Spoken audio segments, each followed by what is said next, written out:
Görüyorsunuz. İçini qaraylar, içini. Ey Allah razı olsun. Hurmatli obunachilar, kecha YouTube kanalimizga bitta video qo'ygandik. Aristonni ichini ochib tozalash haqida.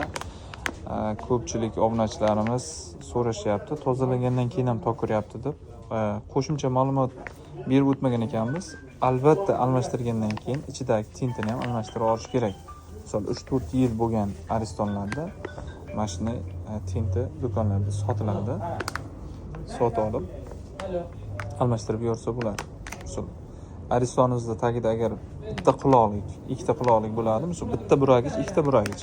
Qisqacharoq tushuntirsam, o'shanga qarab, mana misol bu bitta quloqlik, bitta buragichlik.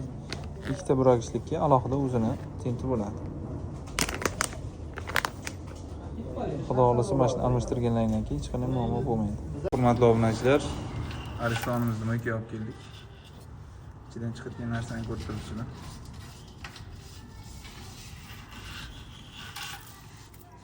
Yana bormi? Yana bor.